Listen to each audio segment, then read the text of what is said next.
Welcome to Crisis in Perception, where we examine the systems shaping our world one book at a time. So, in this explainer, we're diving into Richard Wright's Native Son. This book is an incredible look at how racial segregation was actually a structural design and what that design does to people. We're going to explore how this landmark novel from 1940 was basically engineered as a huge warning sign about the systems that shape all of our lives. And Richard Wright wasn't just telling a story, he was sounding an alarm. It's like the critic Arnold Rampersad said, the novel literally opens with an alarm clock going off. And that sound, that was Wright's urgent call for America to wake up, to face a danger he believed could tear the whole country apart. And the danger he was pointing to, it wasn't just about individual people being prejudiced. Nope. Wright's novel goes way deeper. It confronts segregation for what it was, not just some social habit that people fell into, but an intentional institutional design, a system that was carefully built to separate and control people. Okay, so let's zoom in a bit and see how this system actually works on a person. The book is really a powerful case study, It shows us how our environment can mold our behavior, sometimes with absolutely devastating results. And to really get what the book is saying, we've got to wrap our heads around this one key idea: environmental conditioning. Basically, it's the notion that a person's behavior isn't just about their individual choices. It's deeply, profoundly shaped by the pressures, the limitations, and all the cues they get from their surroundings. And this is exactly what Wright himself was saying. It's brilliant, really. He wrote that Bigger Thomas, the main character, wasn't just one guy. For him, Bigger was a type, a reoccurring character that he'd seen over and over again, a predictable product of a very specific American environment. So, who is this guy, Bigger Thomas? Well, Wright deliberately paints him not as some kind of unique monster, but as a person whose entire identity has been forged by these outside forces. He's poor, he doesn't have much education, he's cut off from his family and community, and his head is filled with fantasies from the movies. Wright flat out called him a crime waiting to happen. So what does Wright do? He takes this character who's already been conditioned by his environment, and he drops him inside a system that works just like a pressure chamber. Think about that, a sealed-off space where the confinement just keeps amplifying the tension. Until something doesn't just break, it's bound to break. A rupture becomes inevitable. So, what does this pressure chamber actually look like? Well, let's break down the four walls that create this incredibly intense, constricted world.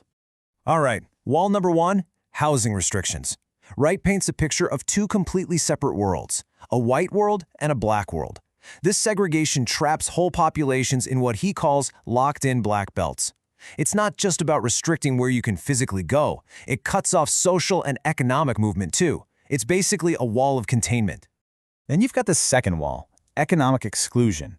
People are stuck in these unstable, low-paying jobs, and it just breeds this deep, crushing hopelessness. It forces them to depend on what other people say and do. One character even says, "You ain't a man no more." Your options for a better life, they're squeezed down to almost nothing. The third wall is all about how the media frames things. In the book, the newspapers and movies are just constantly pushing these dangerous stereotypes about black men. And what does that do? It amps up fear among the white population and gives the system an excuse for its repressive actions. Wright points out how the charge of rape, even a false one, becomes this powerful symbol that shapes how everyone thinks and basically decides someone's guilt before they even get to court. And finally, the fourth wall, the legal system itself. In Native Son, the justice system isn't just about figuring out who's guilty. It's there to reinforce the power of the whole structure. The trial turns into this big public show, a performance of institutional power. They put all the focus on the individual's guilt. Why? To distract everyone from the systemic problems that caused the crime in the first place. And the verdict? It just reinforces the whole cycle. So this is the whole point right here. This is what Wright calls a crisis in perception. If we just look at Bigger Thomas and see him as a single moral failure, if we just ask, what's wrong with that guy, we are missing the entire picture. Wright wants us to shift our focus and ask, what's wrong with the environment? Because when you only focus on the individual, you can't see the architecture of the system that created him. So when you put it all together, what does this novel actually help us see? What's the pattern that Wright is trying to get us to notice? It helps us see that these four walls, they aren't separate issues. That's the key. The book shows how housing, jobs, the media, and the law are all interconnected. They aren't just isolated problems. They are interlocking parts of one single system, a system that reinforces itself and, because of its design, keeps producing the same kinds of results. And you know what's really powerful? Wright himself said this wasn't some story he just made up. He said Bigger's story was just him documenting a pattern he'd seen his whole life. The system was so predictable, he said, that life had made the plot over and over again. He knew it by heart before he even wrote it down.